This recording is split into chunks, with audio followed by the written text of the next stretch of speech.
We've all been through lockdown drills.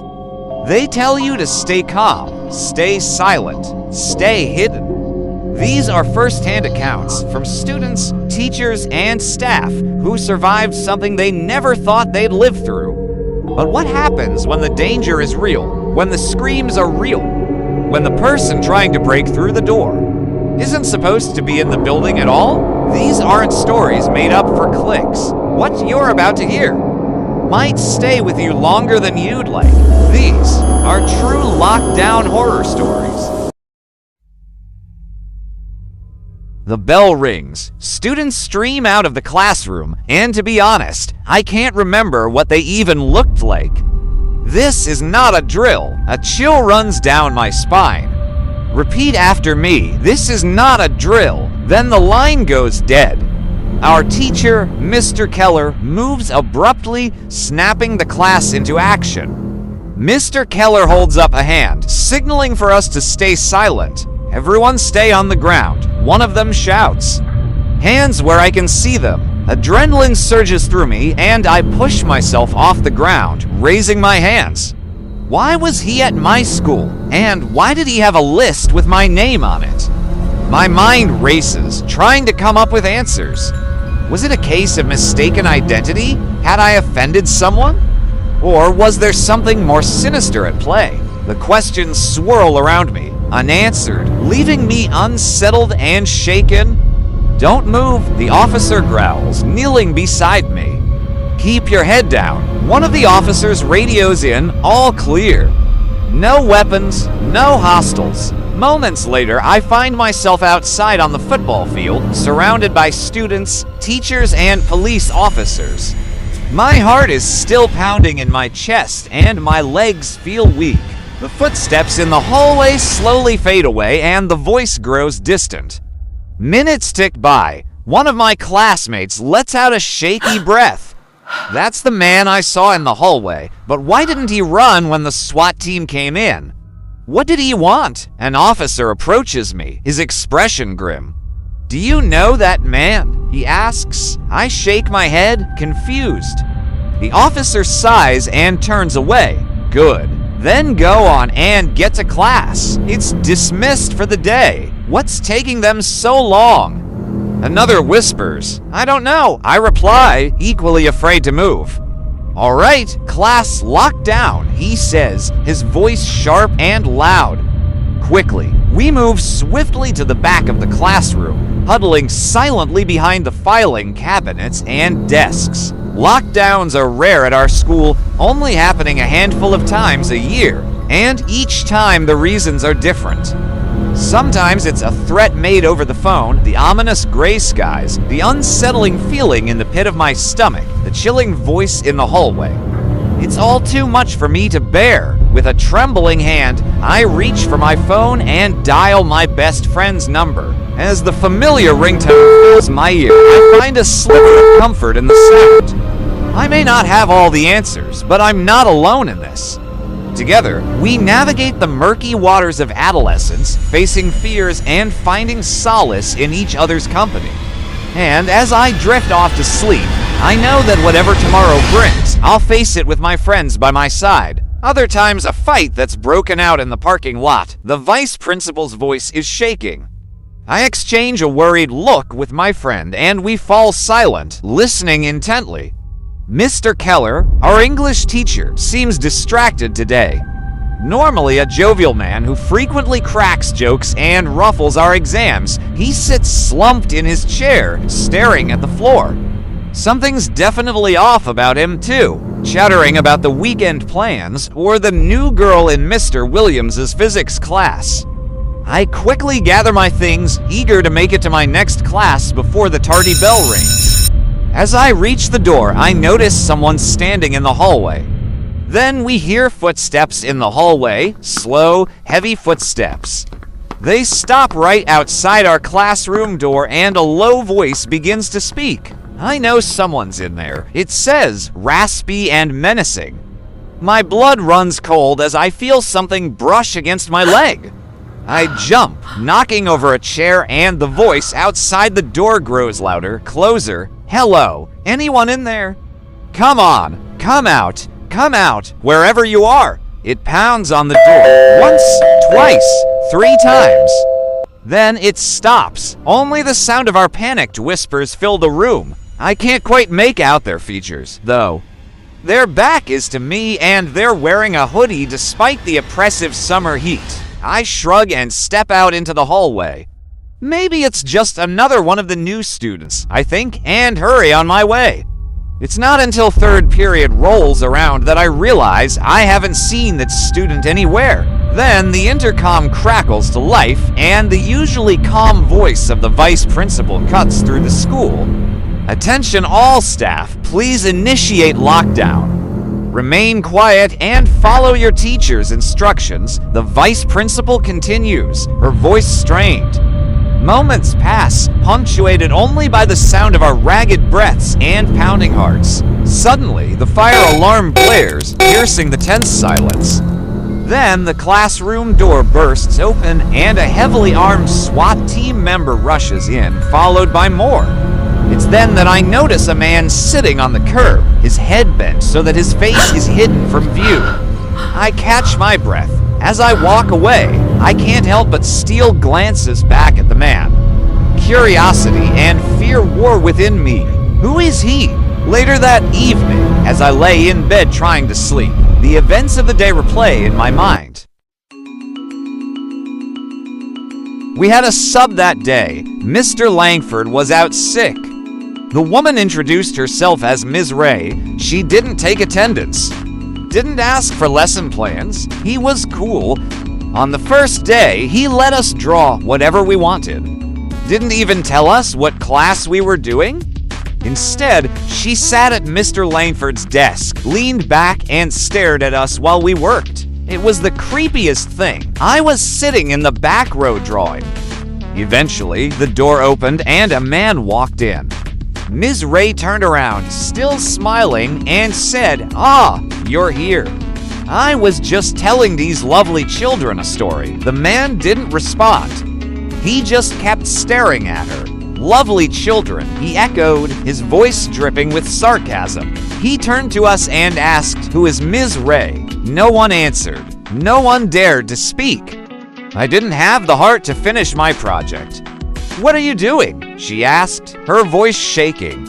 "I'm detaining you," he said, "for unauthorized entry onto school grounds and obstruction of justice." She always did have a thing for my class. Then he explained that she wasn't a teacher, not even a substitute. She was a stalker.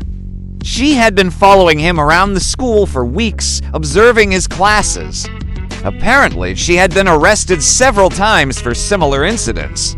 But the craziest thing, Mr. Langford continued, is that she drew all of you perfectly. I've seen her work. It's uncanny. He paused. "Except yours. You look nothing like your picture." I shrug. Maybe he was right. Maybe I had changed. Or maybe Ms. Ray just wasn't that good of an artist after all.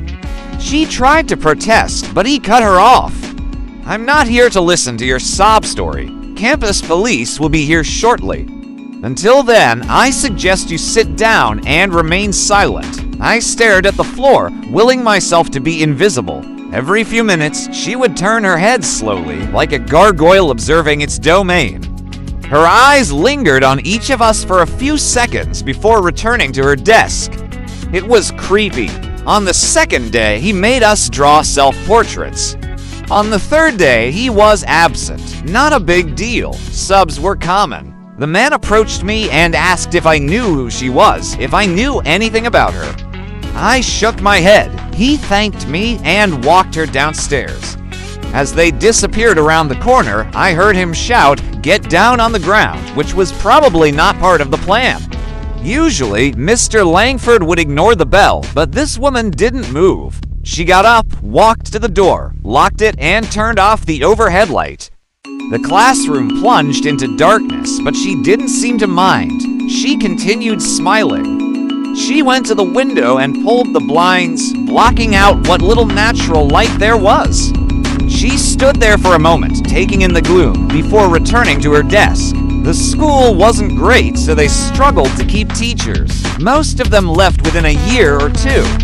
She just told us to work quietly and then stared at us for minutes at a time. 10 minutes later, lockdown. She didn't panic. She smiled, locked the door, shut the lights. Then she stood there holding her phone, camera pointed at us, just watching. We were in the dark for almost half an hour. When campus security arrived and asked her for ID, she said she left it in her car. Turns out Mr. Langford never asked for a sub. She wasn't on any list. She wasn't registered. In her purse, we found a folder full of student sketches and names. Mine included. She left the building in handcuffs. This happened when I was in high school. It was the beginning of the year, and we had a new art teacher, Mr. Langford. This sub, Ms. Ray, came in halfway through first period. She was tall with mousy brown hair, glasses perched on top of her head. She wore a black dress with white cartoon rabbits scattered across it. They kind of looked like they were having a rave. When she smiled, which was often, the right side of her mouth didn't reach her eye. That kind of smile is fake. You know it, I knew it, everyone knew it. She didn't hand out any worksheets that day. About 10 minutes into class, the bell rang, signaling the start of second period. That's when she pulled out her phone. She held it like a mirror, admiring the image of her own smiling face. I don't remember how long we were in that darkness, but it felt like hours. The man reached out, grabbed Ms. Ray's phone, and then handcuffed her. Ms. Ray collapsed into a chair, burying her face in her hands. When Mr. Langford returned the next day, we told him what happened. He looked at the drawings and nodded. Ah, Ms. Ray. Alright, here's my story. So, freshman year, the school had a new janitor. His name was Mr. Theo. He was quiet. He was an older guy. I don't think he spoke more than 10 words to me the entire year. But he was always seen with a mop. So one day I was in biology class and the lights flickered out. And then over the intercom, we heard, "Lockdown, lockdown, I'll clean it for good." And I remember thinking, how messed up is that? Like, who writes something like that? And I looked around the room and everyone else was staring at the door in fear. No one dared to move. This is not a drill. I mean, if this was some kind of sick prank, why cover your face? And that's when I saw the darkness under his eyes. "I'll clean it for good." And as he stepped closer, I could smell bleach and blood. The way his face seemed stretched unnaturally thin. And I just knew this wasn't a prank. Immediately, our teacher pushed a heavy bookcase in front of the door and we all got under our desks. The first was that the man had a janitor outfit on. He stopped in front of the bookcase that blocked the door. And as he reached out to push it away, the bell for the end of class rang. And that's when he froze. His head snapped up, his eyes wide with panic. And as the sound of footsteps and voices echoed down the hallway, he dropped the mop and fled, like the kind that you would see at a school or a hospital. And the second thing I noticed was that his cart was outside the door. The outfit he was wearing was from a different school where he was fired after threatening a student with a mop. I graduated early.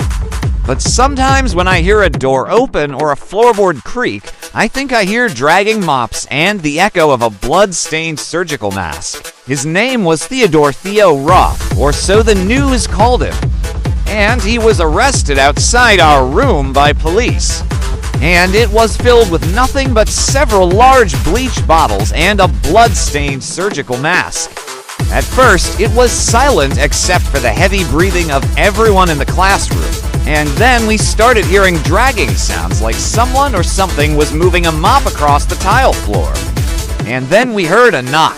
"Let me clean up. I know you're in there." And we were all freaking out. Like, what the hell was that? Was it a student? Was it a crazed fan of the school shooting? Was it a random intruder who just happened to have a mop with him? I honestly had no idea. And then a piece of paper slid under the door. I picked it up and read it. "I see the dirt in your minds. And then the knocking started again. It was slow and methodical, like the person or thing was circling the room. And then suddenly the door handle started to turn. It turned slowly at first and then faster and faster until the door swung open and a tall, gaunt man stood in the doorway. He was holding a large mop in one hand and his face was covered in a blood-stained surgical mask. He took a step forward and that was when the lights came back on. And as everyone screamed and scrambled away, I noticed two things.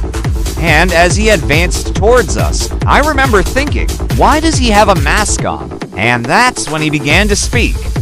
His voice was raspy and low. I see the dirt in your minds. Well, as he moved through the room, it turns out he was never employed by the school. I never went back to that school.